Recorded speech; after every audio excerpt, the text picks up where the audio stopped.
We're now going to go to some closing comments from Per Pharo, who is the Special Envoy for Biodiversity, Climate and Forest, as well as Co-Director of Government of Norway's International Climate and Forest Initiative. So over to you, Per. Well, thank you so much for that. And thank you everyone for a very intriguing 80 minutes. There's really not much more to say after these distinguished panelists have had their say, but I'll attempt a 5-point summary. I will be leaning heavily on the points made before me and apologize for the lack of attribution.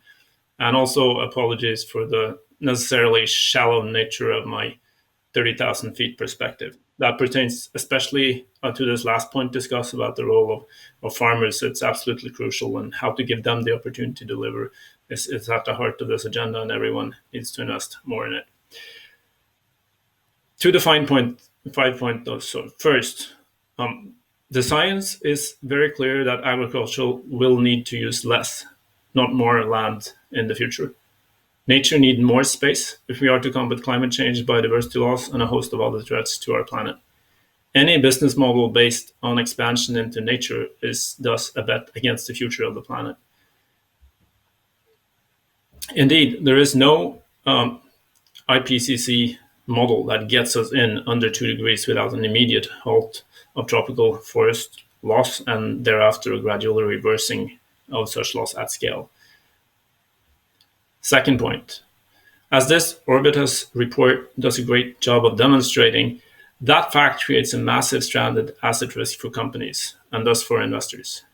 Rationally, this insight should be front and center for investors as they manage the risks and optimize risk-return calculations,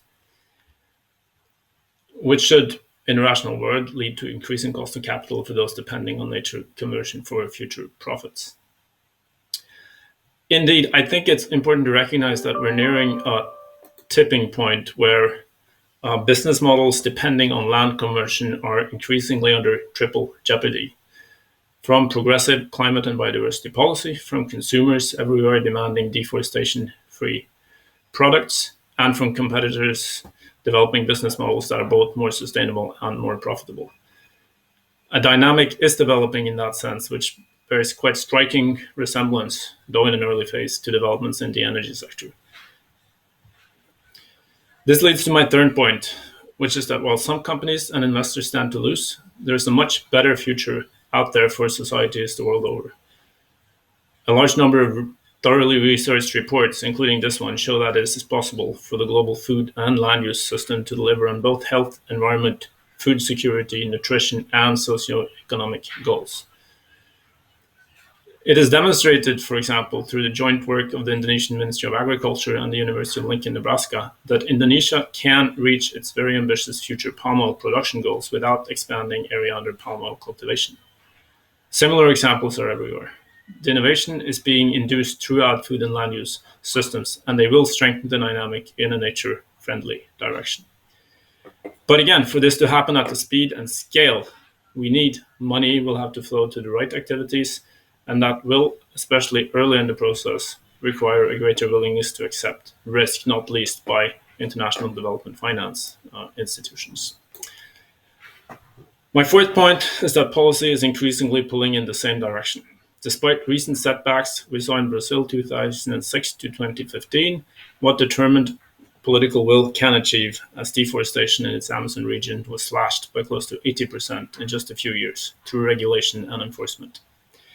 We are seeing a similar dynamic in Indonesia today, where the leadership of President Jokowi and Minister of Forestry and Environment, Ibu Siti, has, through a set of ambitious reforms, driven down deforestation and slashed peat conversion in the space of a few years.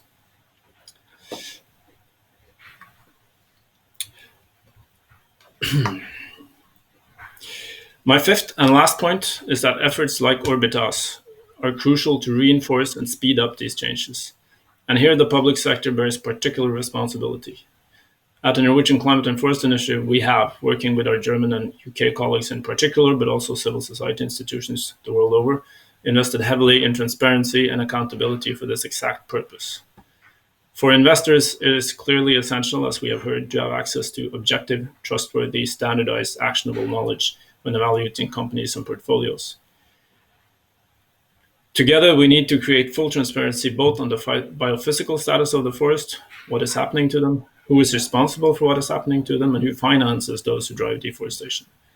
Investing in such knowledge as a public good is a role that we take very seriously.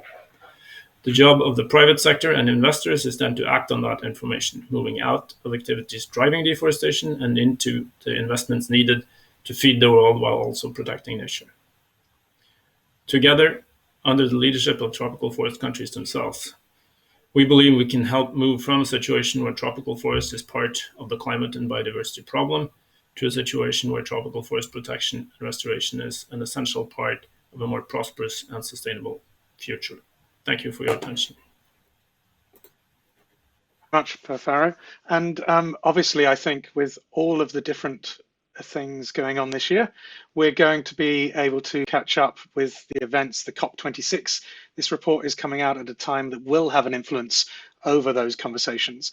And I see a lot of these reports coming through.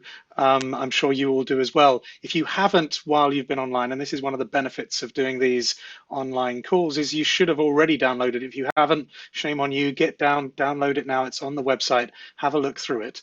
But this is one that really has grabbed me actually out of all of the ones I've seen over the last few months. So I really recommend it. The platform that's going to be there to support people, a real opportunity to engage people on how we do this. And one of the key things for me is it's, as we were seeing through the panel, it's got to be governments, it's got to be financial institutions, investors, it's got to be businesses, it's got to be all of those coming together that is going to be able to find the solutions here. It's not going to be any single one of them alone. We're going to have to see this across all those different sectors.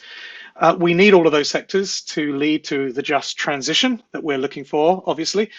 We at the Capitals Coalition are working with organizations around the agricultural sector in 7 countries at the moment, actually working with about 600 different businesses to help them to apply this sort of work actually on the ground in the decisions they're making day in, day out in Mexico, in Brazil, in China, in India, Indonesia, Malaysia, and Thailand. And there'll be an awful lot more focus on this. Also, a focus on food systems this year, some big events coming up just focusing on that. And this report, this work is definitely going to be feeding in to those activities that we're going to be seeing in 2021. So just to remind you finally, please go to the Orbitas website. If you haven't already, download the report, find out more about this. If you have been building up questions throughout this session today, then please do submit them. We will get back to you. We will be able to respond to some of those. And I guess the main thing is that we need all of us to be able to engage together to work out the solutions to some of these challenges that are set out in this report. As it says on the Orbitas website very clearly, if we don't understand those risks, we won't be able to identify those opportunities. So thank you very much. Thank you to Orbitas. Thank you to Climate Action, and goodbye.